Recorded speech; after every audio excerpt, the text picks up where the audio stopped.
Hello everybody, it's Gary Hallican here, and today we've got something really cool to look at. We're looking at the Mould King Mini Luxury Car Series Bat Sports Car. So this is, of course, supposed to be the 1989 Tim Burton, Michael Keaton Batmobile. This was priced at about $12 or so on Temu, and you can see here that it has a parts count of 407 pieces. So that's a little bit more than a typical Speed Champions type car. So we will see how it compares to one of those. And I actually have already seen how it compares to one of those. I've already built it. Unfortunately, I lost my original video file of the unboxing. So I had to film a new video here for you to show you the box. So the box is empty right now, unfortunately. But I will tell you everything that came in the box. The boxes on these Mould King cars are awesome. As you can see here, it's mostly matte finish, but the car itself is gloss finish. And we've got a nice, probably Gotham City in the back there. And it shows on the side what the dimensions of the built car will be. So it'll be 21 centimeters long. And we've got a picture on the top, and on the side here we have a picture of the front. And on the back we see the other side of the car. So the boxes on these Mould King cars are really nice. So in the box, it came with 5 bags of parts, and they were labeled with numbers, but during the build, you had to just go ahead and open all 5 bags at once. So you didn't use one bag at a time like you would with a Lego set. But there was 5 bags of parts. There's a tiny sticker sheet with just 3 stickers here. You can see I used 2 of them, and you'll see those in just a minute. And then there's kind of this off-brand bat symbol here that's supposed to go on the top of the car. And it also came, of course, with the manual, and it looks pretty good, just like any other Lego manual there, and was pretty easy to follow. All right, so that's the box. I will be right back to show you the fully built car. Okay, so we're back with the Bat Sports Car. And as you can see, it looks pretty awesome. It's not exactly the 89 Batmobile, but that's definitely what it was going for. And I would say it hits most of the same design elements as the 89 Batmobile.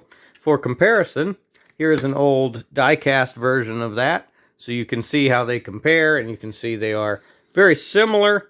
They're definitely trying to evoke the same car here. But it's not quite exactly the same. As far as plastic quality on this, it was excellent. All the parts were great. No problems with any of that.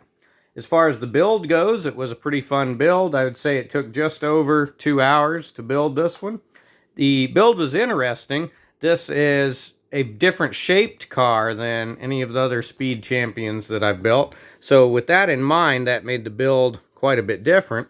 And there were definitely some cool parts. I like how they did the side parts here, because you kind of built this whole assembly separately and then slotted it into place. I do have a couple problems with the build.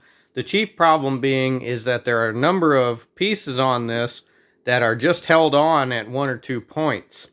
And so that makes it not quite as sturdy and solid as it could be. So like these pieces, for instance, are only held on at 1 stud, and the same with these kind of graded pieces on the side.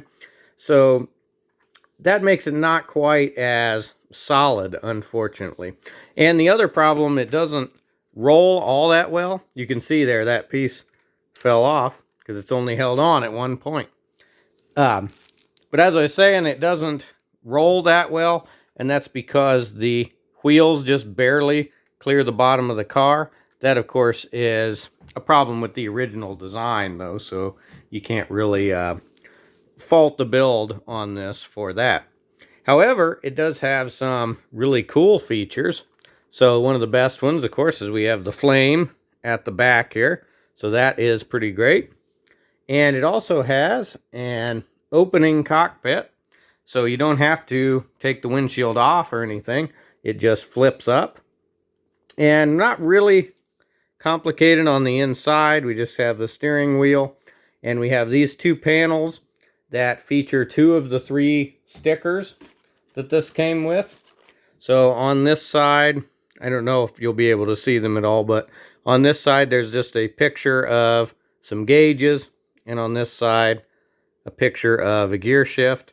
And so that's it stickers wise. The third sticker that this came with was the kind of strange off-brand bat symbol that's supposed to go on the top. So I've elected for now at least not to put that on. Looking at the cockpit, we can see that that's one of the design changes from the real '89 Batmobile. So there's only one seat in this car. If you remember in the original movie, Vicky Vale rides with Batman in the car, so there is definitely two seats in the car there. There's also on this some neat detail behind the seat. There's some white tube pieces, and there's a yellow sort of battery pack looking piece. But those all pretty much get covered up by other pieces, so it's hard to see it in there, but there is some neat detail in there. So, if you've seen any of my other recent videos, you may have seen that I got this gloveless Batman, also on Temu, and so we'll see if he fits in here. We'll have to kind of fold the cape out of the way. But there he goes. So there's Batman in there, no problem at all, and we'll shut the cockpit cover on him. So there he goes. So now Batman is ready to drive away. Now the other really cool feature with this, as you can see here, another part came off because, like I said, several parts on this are only held on with a single stud. So that's a little bit unfortunate. There might have been better ways to do that, but you can see just as I've been talking here, I've had 2 or 3 pieces fall off as I've handled it. But as I was saying, it has one more really great feature though, is it actually has an opening hood, and we can see the powerful V8 engine inside, or at least something that's meant to kind of evoke a V8 engine. So this is also a little different from the actual '89 Batmobile. As we see in Batman Returns, this whole centerpiece slides out, and the car has more of a turbine-type engine than a regular V8 here. But that still looks very cool, and it's very cool that it has an opening hood. So, for comparisons, here is the Speed Champions James Bond Aston Martin. So, comparing these two together, I would say that the Bat sports car should be a little bit larger. In the movies, this was a very large car compared to all the other cars on the road with it in Gotham. So I'd say to be properly in scale with other Speed Champions, it should definitely be bigger than it is, especially considering something like the Aston Martin is a fairly small car, actually, right? So the Batmobile should definitely be bigger than that. But in terms of actual size, they are very similar in size. So when you're putting these on a shelf, they're going to look just fine together, and the Bat sports car will fit in great. So overall, I would say that this ends up looking really cool, and the build was fun to do, and as long as you don't handle it too much, it's going to be great, and it's got some great features, and so I would think it's definitely a really good value for the price. Alright, so that was the Mould King Bat sports car. Let me know in the comments if you have this one, or if you have any other Mould King cars, or if you have any of the official Lego Batmobiles, and we'll see you in the next review.